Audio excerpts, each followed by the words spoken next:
अस्सलामुअलैकुम, INN news के साथ मैं हुरबाबर। सबसे पहले न्यूज़ हेडलाइंस। चौधरी तनवीर को गैर कानूनी तौर पर कराची से गिरफ्तार किया गया।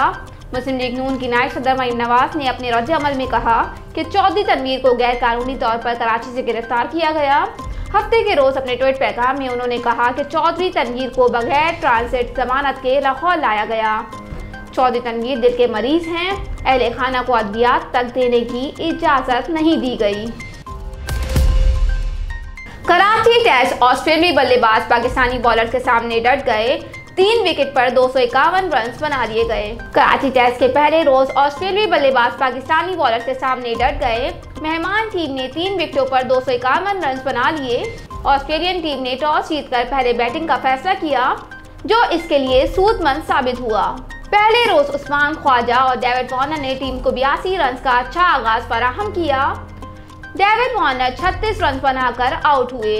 मानस लबूशैन का बल्ला खामोश रहा और बगैर कोई रन बनाकर आउट हुए। साजिद खान ने विकेटों पर शानदार थ्रो करते हुए लबूशैन को पवेलियन भेजा। उस्मान ख्वाजा और स्टीव स्मिथ के दरमियान तवील शराकतदारी हुई। स्टीव स्मिथ 72 रन बनाकर कैच आउट हो गए। उस्मान ख्वाजा 127 11 बगैर कोई रन बनाए क्रीज पर मौजूद हैं। पाकिस्तान की जानिब से हसन अली और फहीम अशरफ ने 1 विकेट हासिल की। विफाकी वज़ीर दाखिला शेख रशीद अहमद का headquarters frontier core Balochistan Quetta का दौरा। बलूचिस्तान में अमन हर सूरत यकीनी बनाएंगे। बलूचिस्तान में दहशतगर्दी का डटकर मुकाबला करने और अमन व अमान के क़याम में अफ़वाज पाकिस्तान और FC बलूचिस्तान के जवानों की कुर्बानियों को खराज तहसीन पेश किया।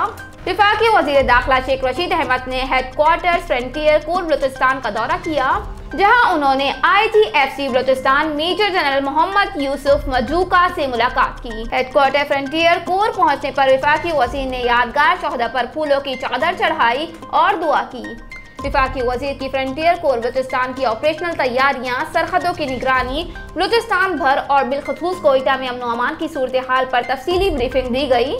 विफाकी वज़ीर दाखिला ने सूबे भर में दहशतगर्दी और दीगर जराइम के तदराक के लिए इक़दामात और अमन व अमान के क़याम के लिए फ्रंटियर कोर बलूचिस्तान के किरदार को सराहा और इस अज़म का अहाता किया कि सूबा बलूचिस्तान के अमन को हर सूरत यकीनी बनाने के लिए हर मुमकिन इक़दामात किए जाएंगे।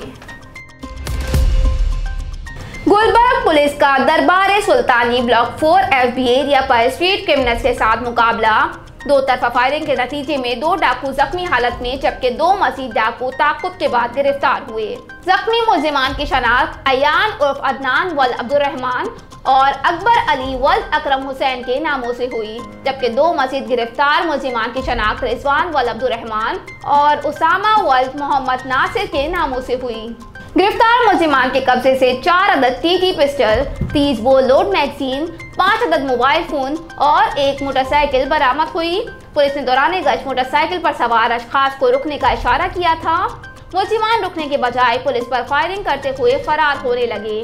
पुलिस ने ताक़ुब के बाद 2 तरफा फायरिंग के नतीजे में 2 डाकुओं को जख्मी हालत में गिरफ्तार किया, जबकि मुल्जिमान के 2 मजीद साथी जो फरार हुए थे पुलिस ने ताक़ुब के बाद गिरफ्तार कर लिए। जख्मी मुल्जिमान को तिब्बी इमदाद के लिए फौरी तौर पर अब्बासी शहीद अस्पताल मुंतकिल किया गया है, जबकि मुल्जिमान का क्रिमिनल रिकॉर्ड भी मौजूद है और पहले भी गिरफ्तार हो चुके हैं। मुल्जिमान के खिलाफ पुलिस मुकाबला और नाजायज असलहा के मुकदमा दर्ज करके शोबा तफ्तीश के हवाले किया जा रहा है। पुलिस को क्या डीजल के पैसे नहीं मिलते? अगर मिलते हैं तो कहां चले जाते हैं?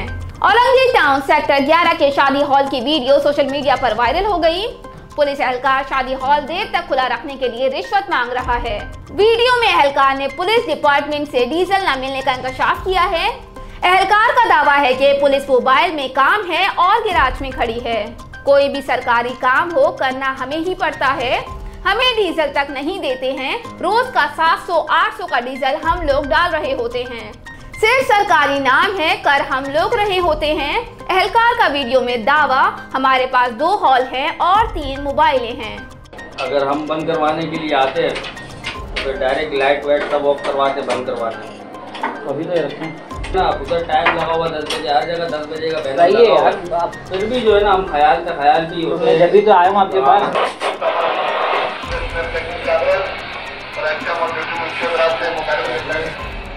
करके हम उसके लिए ना वो करो, मसला नहीं है भाई वो हमारे आपको थैंक यू, फिर रख देंगे यार कम हो जाएगा। सही है यार, आप यकीन करें कम हो जाएगा। फिर आप पूछे तो ये मैं मोबाइल पे आता हूँ, मोबाइल पे है काम निकला हुआ, वो गैरेज पे खड़ा हुआ तो यार वो आज हमें करवानी है यार, तो करना हम ही लोगों को पड़ता है। आप यकीन करो कोई भी सरकारी काम में डीजल तक नहीं देता भाई को।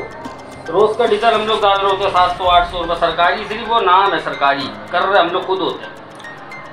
सीधा सीधा यार ग्रीन रोड सही है। अभी दूसरी पार्टी होती तो उसको मैं डायरेक्ट बोलो, पूछो लोगों से डायरेक्ट बोलो सही है, एक ब्लू पत्ता लेकर आओ समझा रहे रखे ना, क्योंकि हमारे पास जो है ना हमारी मोबाइल का हॉल, एक ये हॉल लगता है, एक ये ऊपर वाला हॉल लगता है, 2 हॉल लगता है, मोबाइल 3 है। सही है, 100 रुपये की तो बात है यार वो तो अभी वही बात है ना, अभी वो नाराज हुआ बाहर 2 और खड़ा हुआ है, वो लोग देखेगा नाराज हुआ। ठीक है सर। रोजनामा अलिफ इस्लामाबाद, कराची, हैदराबाद, ठट्टा, सक्कर से बैक वक्त शाये होने वाला बड़ा अखबार सिंध भर के तमाम न्यूज़पेपर स्टॉल पर दस्तयाब। आप आज ही पढ़े रोजनामा अलिफ। इंसदाद दहशतगर्दी अदालत, सीनियर सहाफ़ी अतर मतीन कत्ल केस में अहम पेशरफ्त। मुलजिम अशरफ की निशानदही पर आला कत्ल बरामद, पुलिस ने रिपोर्ट पेश कर दी। गैर कानूनी असलहा रखने पर मुलजिम के खिलाफ नया मुकदमा दर्ज कर लिया गया। रिमांड मुकम्मल होने पर मुलजिम को अदालत में पहुंचा दिया गया। मुलजिम का इकबाली बयान कलम बंद कराना है, मजीद रिमांड की इस्तदा करेंगे। मुलजिम का दोनों मुकदमात में रिमांड हासिल करेंगे। हुकूमत का साथ निभाएं या अपोजिशन के पास जाएं, काफ लीग की मुशावरत। इस्लामाबाद में काफ लीग का इजलास हुआ। हुकूमत का साथ निभाएं या अपोजिशन के पास जाएं पर गौर किया गया। काफ लीग ने मुशावरत कल भी जारी रखने का फैसला किया। इत्तेहादियों के मुशावरत से फैसले करने पर इत्तफाक किया गया। इजलास के शुरा ने कहा कि हुकूमत की कारकर्दगी से कोई भी इत्तेहादी खुश नहीं, ये ना हो देर हो जाए, इधर के रहे ना उधर के। मुस्लिम लीग काफ के सरबराह चौधरी शुजात ने कहा कि काफ लीग किसी भी कशमकश का शिकार नहीं, कल के इजलास में हतमी फैसले का इम्कान है। शेख साहब की इज्जत करता हूं लेकिन ये भूल रहे हैं। काफ लीग के रहनुमा और वफाकी वजीर मोनिस इलाही ने कहा कि शेख साहब की इज्जत करता हूं लेकिन ये भूल रहे हैं।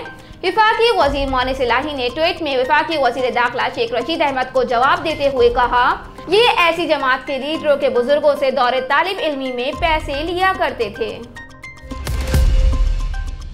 उनमें से नहीं जो 5 नशिस्तों के साथ वज़ारत आला के लिए ब्लैकमेल करते हैं। वज़ीर दाखिला शेख रशीद ने हुकूमती इत्तेहादी काफ लीग पर तनकीद करते हुए कहा, उनमें से नहीं हूँ जो 5 नशिस्तों के साथ वज़ारत आला के लिए ब्लैकमेल करते हैं। हफ्ते के रोज कोयटा में मीडिया से गुफ्तगू करते हुए उन्होंने कहा कि वो इमरान खान के साथ चट्टान की तरह खड़े हैं, वो नंबर 1 से दोस्ती या दुश्मनी रखते हैं। शेख रशीद बोले कि अपोजिशन वाले ज़मीर फरोशी के जरिए आ रहे हैं। उन्होंने अपोजिशन को तहम्मुल और बुर्दबारी का मुजाहिरा करने का भी मशवरा दिया। उनका कहना था कि पार्लियामेंट लॉजेस FC और रेंजर्स के सुपुर्द करने का फैसला किया है। हुकूमत फौज को भी तलब कर सकती है, लेकिन नौबत अभी यहाँ तक नहीं पहुँची। वज़ारत दाखिला ने कहा कि सुलह सफाई और मुज़ाकरात से कोई हल निकालना चाहिए। इलेक्शन में 1 साल है, ये ना हो अपोजिशन को 10 साल इंतजार करना पड़े। अदम एतमाद वज़ीर आज़म के फौरी बाद अपोजिशन का अगला हदफ कौन, खुर्शीद ने बता दिया। अपोजिशन ने वज़ीर आज़म इमरान खान के खिलाफ तहरीक अदम एतमाद के बाद मुस्तकबिल की हिकमत अमली का ऐलान कर दिया। अपोजिशन की जानिब से वज़ीर आज़म इमरान खान के खिलाफ कौमी असम्बली में तहरीक अदम एतमाद जमा कराई गई है। इस मामले पर अपोजिशन की आपस में मुशावरत भी जारी है और साथ ही हुकूमती इत्तेहादी जमातों से भी राब्ते किए जा रहे हैं। अब अपोजिशन ने वज़ीर आज़म के खिलाफ तहरीक अदम एतमाद के बाद मुस्तकबिल की हिकमत अमली का ऐलान किया है। सहाफ़ियों से गुफ्तगू में पीपल्स पार्टी के रहनुमा खुर्शीद का कहना था कि वज़ीर आज़म के खिलाफ तहरीक अदम एतमाद के फौरी बाद स्पीकर और वज़ीर आला पंजाब की तरफ जाएंगे। उन्होंने कहा कि फिर सदर की भी बारी आएगी। खुर्शीद शाह का कहना था कि चेयरमैन सेनेट कोशिश कर रहे हैं, वो अपने अरकान के साथ अपोजिशन को सपोर्ट करें। हेडलाइंस आपने मुलाहिजा की। न्यूज़ स्टूडियो में फिलहाल इतना ही। मज़ीद खबरों और अपडेट्स के लिए देखते रहिए RNA न्यूज़, हमारे साथ रहिएगा।